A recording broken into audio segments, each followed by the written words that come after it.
If you haven't heard yet, the developers revealed the changes coming to Diablo 4, and these changes are so massive that it's going to feel like you're playing a completely different game if you log in during the PTR or the newest season coming. This news sent the internet into a frenzy. Is Diablo 4 still bad? Is it good? Can I finally play the game and not have to sort through my stash every second, not have to look through a laundry list of items? Well, immediately following all of these reveals, the official Diablo channels on both YouTube and Twitch raided my channel.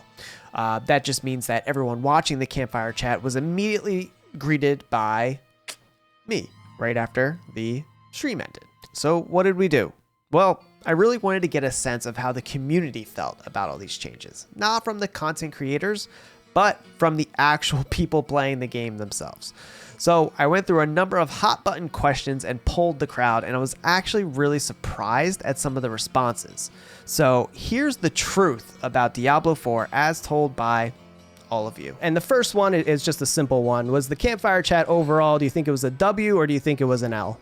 I'm going to try to reserve my judgments, but what I want to do is I want to get your feedback and I want to pass it on to Blizzard, because that's one of the things that I get to do, and I think it's important as a content creator to represent the community, you know, that you content create in. So, the Campfire Chat, we just got over it.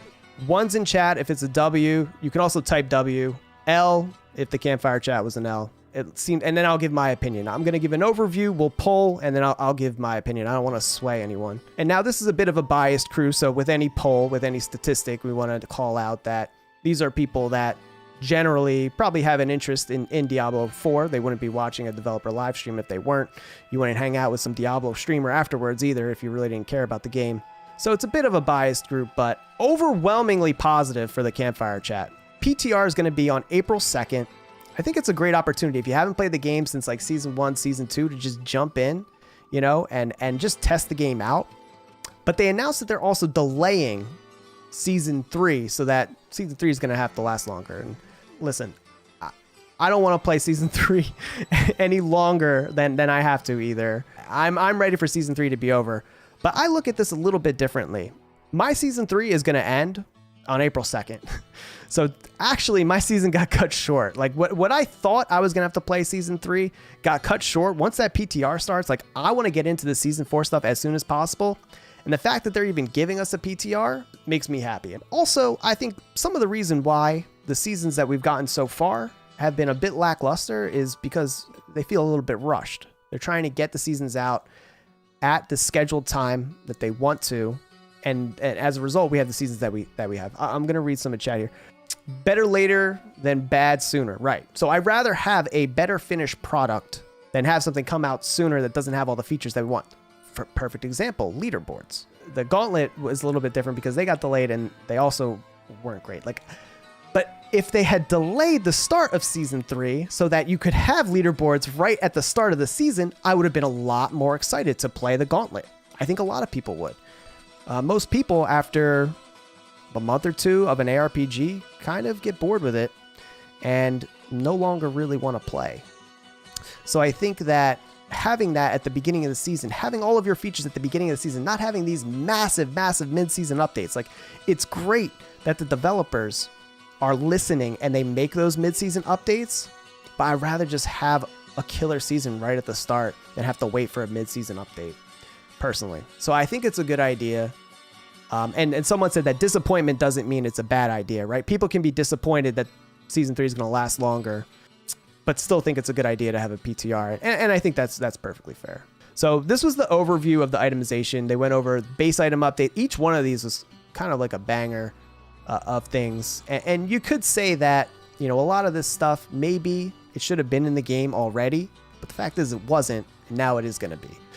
Smaller affix pool, more relevant and potent affixes, but then affix values are punchier and can be felt. In addition to that, they're making the additional updates where everything you find now at monster level 95 plus is going to be 925 item power, which is kind of bonkers because now, like, just farming the overworld, the stuff is really weak content and everything you find is going to be basically perfect item power. Gems simpler, I think an adjustment with that goes hand in hand with the last one. They're just simplifying all the affixes. Salvage, crafting, and rewards all retuned, so they reduced the amount of items like crafting materials. There were so many of them, I couldn't even keep track. Forgotten souls from whispers, rare drop globally from elites. Helltides just always felt like a chore to me, so being able to hopefully sustain Forgotten Souls elsewhere is a good one. But I think for this one, the thing that I'm curious about is, because I don't know where I stand. Do we like 925 power from anything area level 95 plus? I'm curious about that one. So let's get a poll up. While that goes, let's have a conversation. So what do we think? We like it. One, a lot of people are saying yes. Yeah, I mean, we're talking about Helltides feeling like chores, right? They kind of felt like chores because you knew the items you were finding were kind of garbage. It's definitely more split than some of the other changes that they make. There's going to be a lot of other RNG with items, so always having 925 is good. Right, so okay. So then we're saying that all of the RNG, instead of being placed on finding the items, is now enhancing your items. So Codex of Power was next. Codex of Power changes is a massive W. There's no need to even poll. Like, you could say the only L is that this wasn't in the game already. And if you don't know, the Codex of Power changes. Now you're only going to have to find an affix once, and you can apply it to as many items as you want.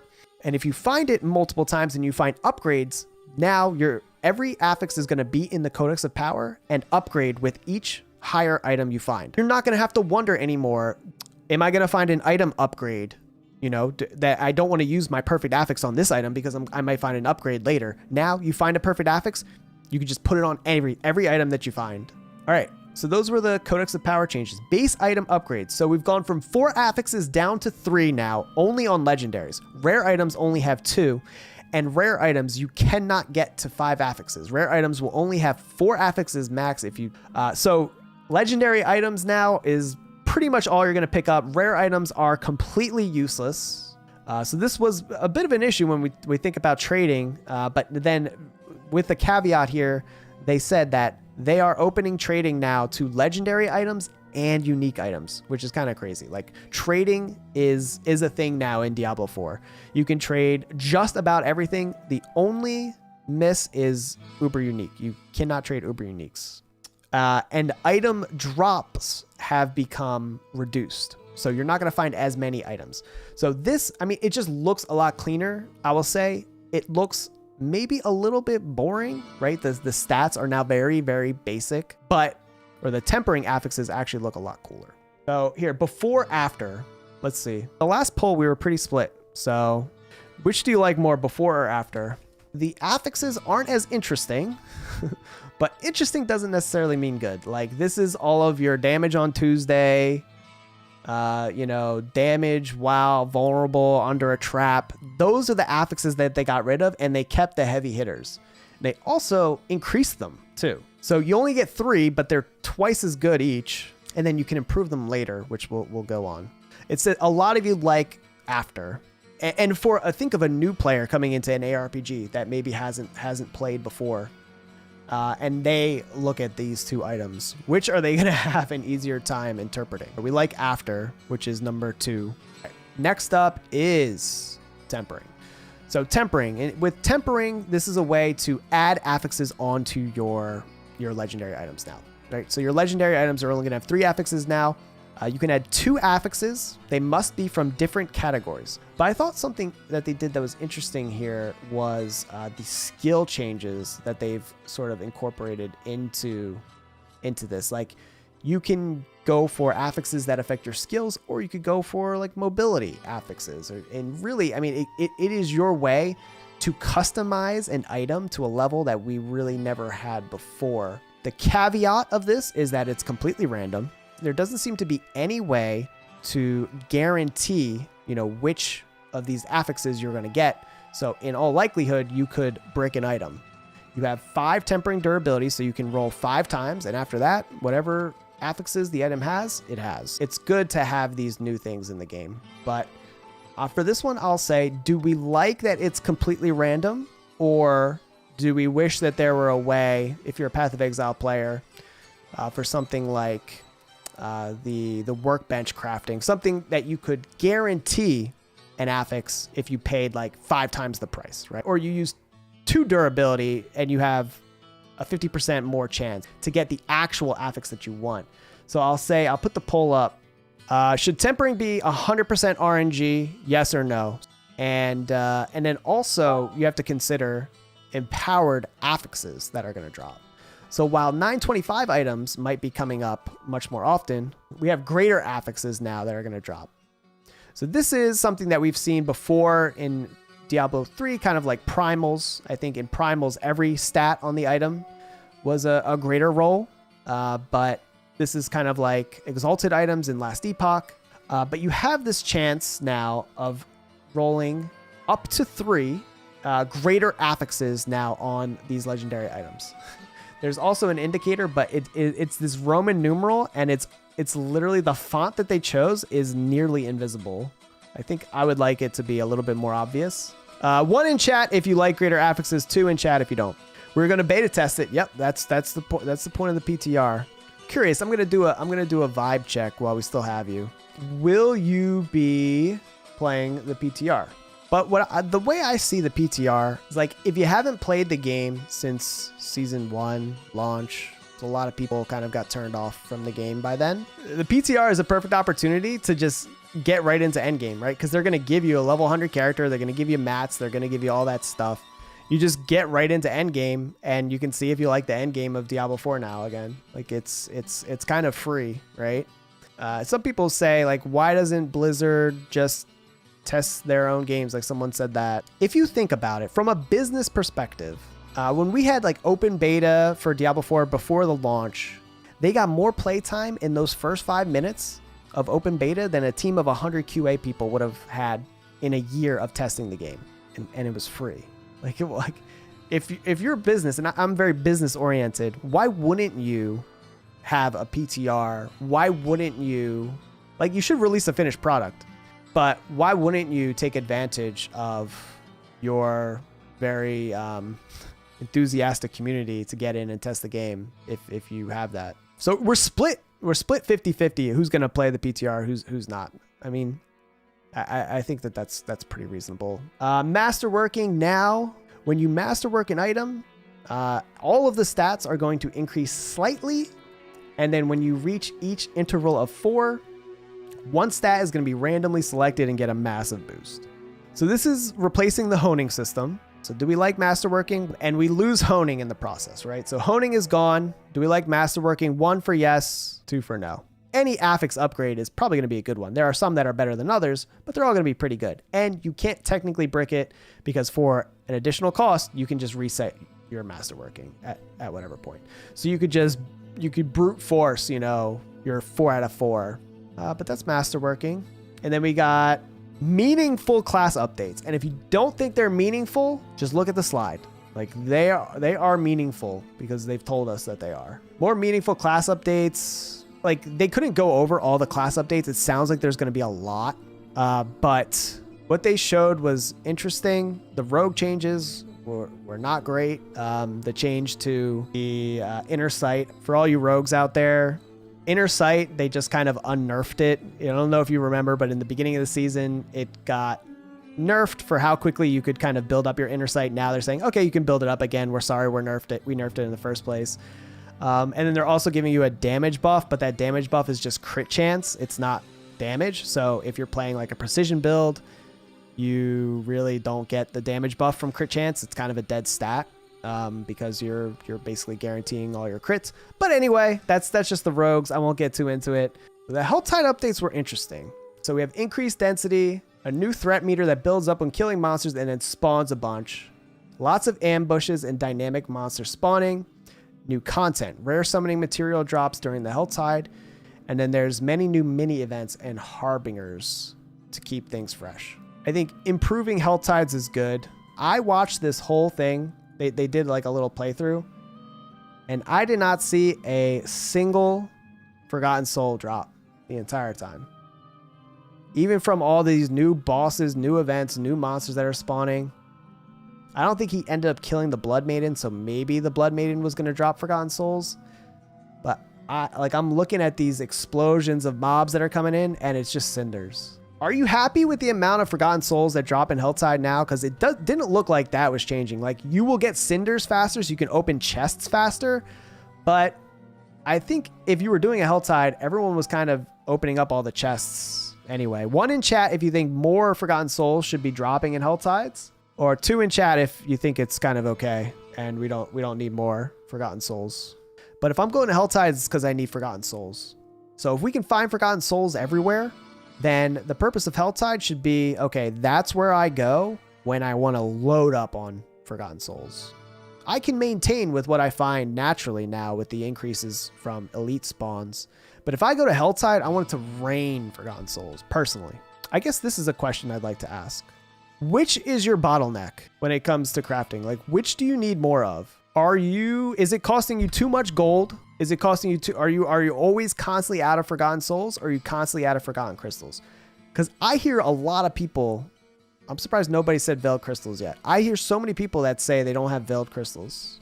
So it seems like it's between gold and Forgotten Souls. Well, the good news is that we're getting that gold cap on rerolling. Everyone's saying gold and souls. Nobody's saying Veiled Crystals. Interesting. I don't know where I heard that from. So it looks like leaning a little bit more towards Forgotten Souls. This is where I'm at too. I would fall into number 3. I am definitely always lacking in Forgotten Souls. So I think the more opportunities to get them where I'm not forced into content like Helltides, the better. I will give a brief overview, and then I want to just get everyone's opinion on the pit. The pit essentially is a scaling dungeon that you can, in theory, scale up to, unbeatable level difficulty. Each different tier that you go in is going to be increasing in difficulty, increasing in rewards as well. The masterworking materials you will only get from the pit. How grindy it's going to be to masterwork all 12 out of 12 remains to be seen. That'll be in the PTR. You have a certain amount of time to clear it. Once you have cleared enough mobs to fill up your meter, you are then sent to a boss room. And the boss from the pit looked different from any boss I had seen in the game. At least the moves that it used were not moves that I have seen so far in Diablo 4. So it's not just Tomb Lord. From the one example that we saw, it looked like a rogue, so it looked like it used the rogue character model, but it didn't use any rogue skills that I noticed. One of them looked kind of like a multi-shot, but the skills all looked completely different. It looked like a sort of unique boss fight just to the pit. 1 for yes, 2 for no. If you like the sound of the pit, like other things that it's been compared to are Greater Rifts from Diablo 3. At the end of the day, it's just another option that you can do in endgame, but it looked interesting enough, right? It is something new to do. It's not just the same old Nightmare Dungeon. It's not the same old Helltides. Like, it's a measuring stick as well for your build. How high in the pit can you go? I think the gauntlet is fine. I think it's a fine idea. I think it's fun. But I think the issue with the gauntlet is that it's the only leaderboard that we have. Like, there wasn't a level 100 leaderboard. There's no type of tier leaderboard here. Nobody would complain about the gauntlet if it were just one of multiple leaderboards that we have. The fact that it's the only leaderboard, the fact that it was delayed, I think is the issue that people are having with the gauntlet, not the actual content itself. The only thing I don't like of the gauntlet is that it's not really about your build. It's just about maintaining uptime on shrines. Not sure why this is called ladder, but this is just another, right? I guess it's ladder because it's building on top of the current bosses in the game. Right now, there's those like Uber bosses. These should be the new Uber bosses, right? Now, those are all level 100 versions. So Grigori, Duriel, Varshan, all of those bosses, they're either 75, 85, 100. So this one is going to be a little bit different. Not whether or not you like the idea of the Uber bosses, but do you think that these are going to actually be a challenge? Unlike any of the bosses we have now. Maybe like Launch Lilith, probably the most difficult. But I want to talk about some of the things that they didn't discuss in Season 4. After what you saw today, like, is it time for Blizzard to focus on PvP again? Or is the game just like not in a good place still and you would rather see other updates So is it time for Blizzard to focus on PvP again? Overwhelming say no. All right, next poll, social aspects. Do we think that it's time for improvement on the social aspects? And a lot of people just like playing this game single player, I think in general. They don't really need the social element of it. Maybe they join up in a guild. But then Blizzard introduced these like Uber bosses, and it's so much more meaningful to farm in a group as opposed to farming solo, and you really get the most bang for your buck, the most materials if you are in a group. Currently, even if you want to trade an item, like they just opened up trading so much. But if you want to trade an item, where are you going to go to find an item? You're going to have to go to a third-party site. Like there's not even a bazaar or some sort of in-game trading aspect, which I consider a social feature. Trading brings people together. We don't even have like an in-game trading feature. Yet you just opened up trading for all legendary and unique items. So the social aspects, PvP, loot filter. Do you want to talk about loot filter? After the changes now in season 4, if we go into season 4, do you still need a loot filter? But that's good that a lot of people don't think it needs a loot filter, especially with the changes that are made. I think that's a good thing. It's just another one of those quality of life things that probably isn't a priority for a lot of people. I think probably a lot of people are just going to load up the game and play the game how it's meant to be played. Thank you, YouTube, and thank you all of you that made this possible. We'll celebrate this together. What could it be? What could it be? None of this is like private information or anything. There's just like a little letter, and we've got a cat. He's like been very interested in this package. Here it is. And presented to Lucky Luciano for passing 100,000 subscribers. I never thought that would be possible, honestly. But that's crazy. Thank you, everyone on YouTube. I was going to hang it on my wall, but it's got like 2 doohickeys here, and I think I only have 1. But you can give it a shot.